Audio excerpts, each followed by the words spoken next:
안녕하세요. 현대사 계속 이어가겠습니다. 자, 오늘 1960년.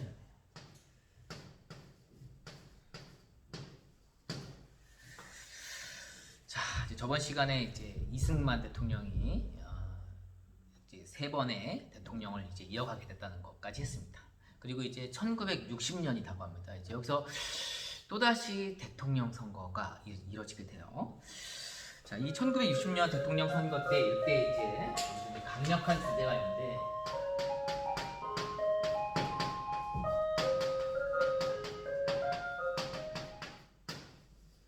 그게 이름하여 4.19 혁명입니다. 자, 4.19 혁명은 어떻게 일어나게 됐는지를 살펴보겠습니다. 자, 배경을 먼저 들어가게 되면요. 자, 1960년에도 이제 대통령 선거가 있긴 있는데 여기서 이제 대선이 있는데 여기서 이제 야당 후보가 급작스럽게 사망을 합니다. 조병옥이라고 있는데 갑자기 사망을 했어요. 그래서 이 60년 대통령 선거에서도 이승만 대통령이 당선될 확률이 거의 뭐 전부일 정도로 대통령 선거는 이미 거의 결정됐다라고 또 무방한 그런 선거였어요. 근데 이제 여기서 문제가 뭐냐면, 그런데 여기서 이제 이렇게 되면서 이제 관심은 부통령 선거인데, 부통령인데 기억하실지 모르겠지만 그 전에 1956년 대선에서 부통령으로 장면이라고 하는 사람이 당선이 됐어요. 장면은 이승만의 반대파 민주당이라고 하는데 그쪽 후보였기 때문에 상당히 이승만을 많이 비판하던 사람이었거든요. 또 이 1960년 대선 이후에는 이제 이승만도 생각을 하기로 뭘 생각했는데가 이 대통령 선거 이후에 노후환으로 사망할 수도 있을 수 있다. 뭐 이런 생각도 가져요. 그러면 이제 정통령이 사망하게 되면 부통령이 그 임기를 계승하게 되어 있는데 나의 정책과 나의 이런 업적들을 그대로 계승해갈 수 이어갈 수 있는 후계자가 있었으면 좋겠다 이런 생각들을 가지게 된 거예요. 그래서 당시 부통령으로 이제 이승만 대통령이 누고 있던 같은 당 후보가 뭐냐면 이기붕이라고 하는 사람을 좀 이렇게 당선시켰으면 좋겠다라고 하는 그런 걸 통해 가지고 이제 뭘 하냐면 대대적인 부정선거를 하는 거예요. 왜냐면 이제 실제 장면과 이기붕이라고 하는 부통령 후보의 경쟁을 살펴보게 되면 장면 후보가 압도적이었나 봐요. 그래서 이에 대해서 3월 10일 날 대대적인 부정선거를 단행합니다.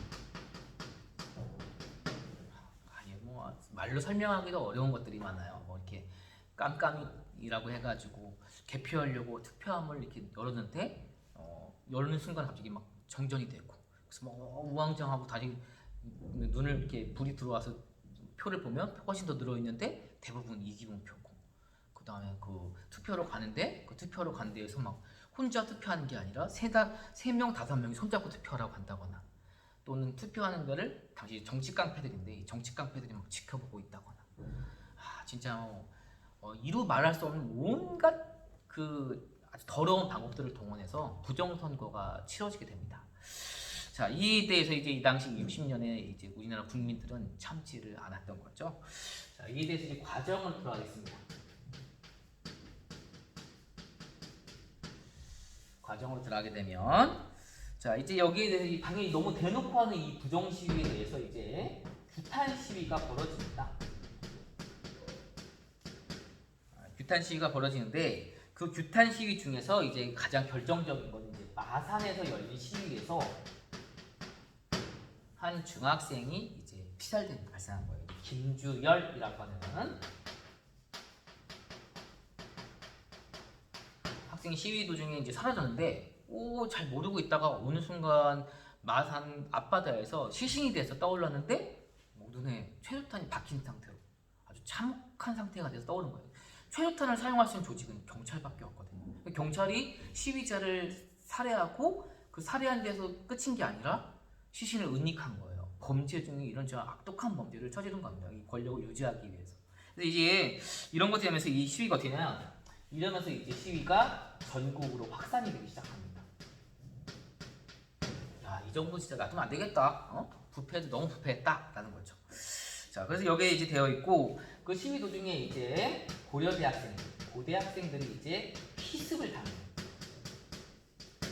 당시 이제 뭐 특정 드라마를 얘기해서 그런데 야인시대 같은 데 나오는 드라마 그 주인공도 있어요. 이정재, 임화수 뭐 이런 사람도 있는데 이런 사람들이 이제 당시 권력과 유착이 되어 있었거든요. 그래서 당시 이승만 정부가 이들을 동원해서 이 고대 학생들, 시위하고 있던 고대 학생들을 대낮에 그냥 다 때려버리고. 그래서 이제 이 고대가 피습당하고 이에 대해서 이제 어떻게 하게 되냐? 시위가 이제 커지면서 어떻게 하냐? 여기서 이제 경찰이 이제 시위대에 경찰이 발포를 하기 시작합니다.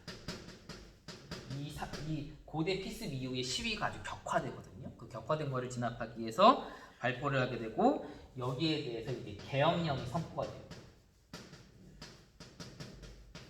헌법을 정지시키고 공권력으로 그냥 내리돌리겠다는 거죠. 자, 이거에 대해서 이제 내면서 여기 이제 당시 대학 가만히 있었던 대학 교수들이 시국선언문이라고 하는데 이 상황은 잘못된 상황이며 이 상황을 뜯어고치기 위해 우리 동참하겠다라는 글을 발표하게 됩니다. 이러면서 결국 이승만 대통령이 이승만이 사임을 하게 돼요. 되지 않고 사임 성명을 발표합니다. 이승만이 보통 하야라고 하는데 스스로 물러나게 됩니다. 우리나라 역대 그 사건들 중에서 아래로부터 일어나가지고 최고 권력자를 물러나게 한 의미가 있는 사건이. 그래서 우리가 그걸 4.19 혁명이라고 얘기를 하는 겁니다. 자, 이거에 대해서 이제 결과를 살펴볼까요? 자, 이 사건의 이제 결과를 살펴보게 되면 어쨌든 간에 지금 선거가 진행되는 과정 중에 이 임기가 남은 정부가 이제 사임을 하고 다 물러나게 된 거예요. 그래서 이제 이 이후에 다시 선거를 통해서 새롭게 정부를 구성해야 되거든요. 그 기간 동안 지금 아무도 없는 상황이고. 그래서 만들어진 게 당시 허정이라고 하는 사람이 주축이 돼서 과도 정부를 만드는 거예요. 내용이 좀 어렵습니다. 그래서 이 허정이 과도 정부를 하고 여기서 이제 어떻게 하냐? 기존의 그 헌법으로는 어떻게 하냐? 기존의 헌법이 지금 기존의 헌법 때문에 이런 파국이 몰고 왔다. 그래서 다시 헌법을 바꾸자라고 해서 여기서 이제 개헌 헌법을 또 바꾸게 됩니다. 차수로 따지자면 이제 3차죠. 기억나시나요? 발췌 개헌, 사사오입 개헌. 그 다음 세 번째 개헌이에요. 이 세 번째 개헌을 단행하는데 여기에는 이제 어떻게 하냐면 기존의 대통령의 힘이 너무 세니까 대통령의 힘을 없애자라고 하는 내각 책임제로 개헌을 해요. 그러기 위해서는 국회가 힘이 세기 위해서 국회가 민의원 참의원이라고 하는데 미국의 뭐 상원 하원식으로 의회를 2개를 구성해야 한다고 해서 이걸 양원제로 주축이 된 내각 책임제라고 하는 결과로 나오게 된 겁니다. 자, 이제 새롭게 헌법이 구성됐으니까 이 새로운 헌법에 입각하여서 새로운 정부가 만들어져야죠. 자, 그래서 이에 대해서 이제 요 4.19 혁명 이후에 이렇게 해서 4.19 혁명의 결과로 탄생하게 된 정부를 장면정부라고 합니다.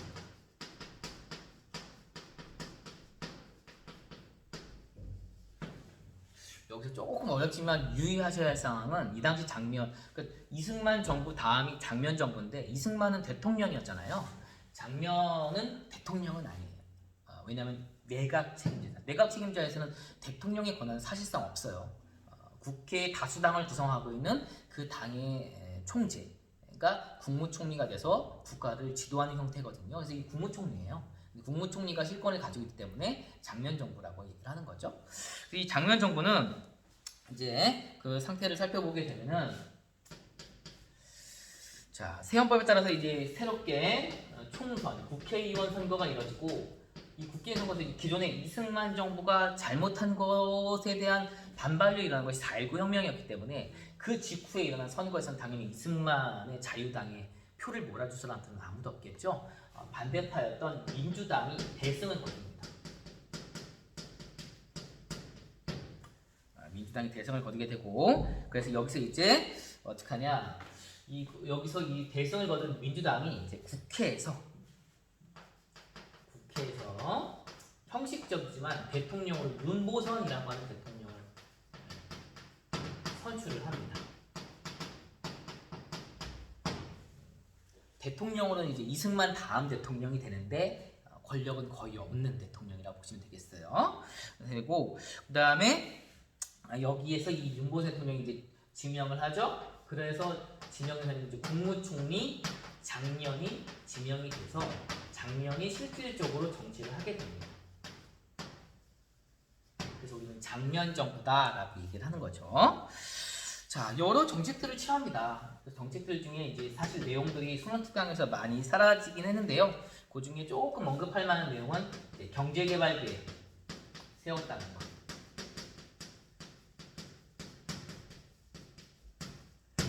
근데 계획만 세웠어요. 왜 그런 거 하니? 계획을 세우고 집행할 기간이 없었기 때문이죠. 그 이유가 무엇이냐면 이제 1960년에 장면 정부가 이제 구성이 됐어요. 장면 정부가 이제 여기 사실 이것도 이제 장면 정부가 1960년에 구성이 된 거거든요. 구성이 돼가지고 뭔가를 해보려고 하는데 사회가 이제 급격히 약간 민주화가 된 거죠. 이제 기존의 독재자가 물러나고 나서 세운 것이 되면서 이제 여러 목소리가 터져 나와요.